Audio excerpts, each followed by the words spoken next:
First step, rewind and load your film. Remove the film cassette from your camera using a rewind button or rewind lever. It depends from your camera. Don't open the film once you take it out. It will damage your image. Second step is to prepare the equipment, gather and prepare all the materials before you start.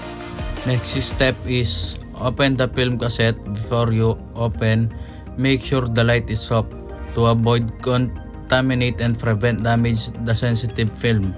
Open the film using a can open.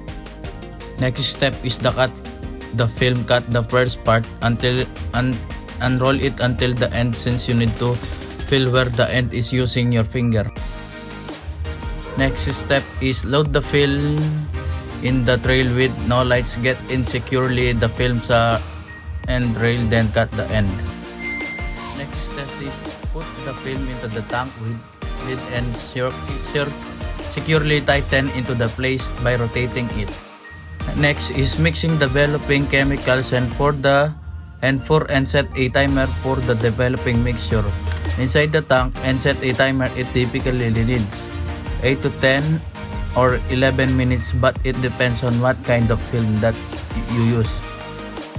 Next step is agitate the end for the developing chemicals up to with your hands to help the spread the developer on the film. Hug it for 30 seconds. Place it in the flat surface for 20 seconds. After 20 seconds of the agitate it again for 10 seconds for the remaining first minute.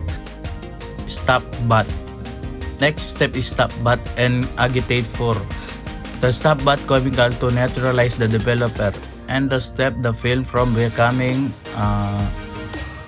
exposed. Agitate into 30 seconds, then pull the mixture out in the film. Next step is fixing process and agitate. It's the final process is used to fix the film by removing and explosive silver halides. It helps to stabilize the film without damaging the image. Agitate it and follow the film without damaging. Used to developing process, but typically between 3 to 5 minutes, depending to film you use for out of the mixture into the film tank. Next, to the last step is rinse with cold water and drying the film to remove the leftover chemicals. Hang it up with the dry by using film clips for several hours. The last part is clean and wipe to remove stain and storing the film. Once it's done, lay on a flat surface, then check for a stain. If they have stain, wipe with the film cleaner for remove the stain. Next, the processing in tray method. The first step, prepare the materials and gather the materials before you start. Next step is chemical mixture. Prepare the chemical mixture needed.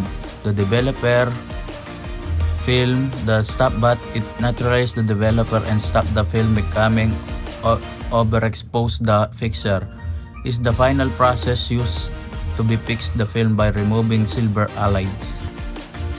Next step is pour the chemical mixture. Put the chemical mixture in each tray. Fourth step, pre-soak and agitate. Place the film with tray and agitate it by moving the tray and shuffle the film for 30 seconds and pre-wash it for 3 minutes. Be careful for agitate the negative to avoid scratches. Next step is developing stop bath and fixing process. And the agitate, place and agitate the film in the tray and shuffle the film for 30 seconds and use it and follow the process for each. Next step is rinse with clean water. Wash it with cold and clean water for several minutes to remove leftover chemicals. The last step is hang up and dry. Once it's done, hang it up with the dry using film clips for several hours before you take it off. Then store the film for the safety before it print. And that the procedures in black and white film processing, the tank method and the tray method. Thank you.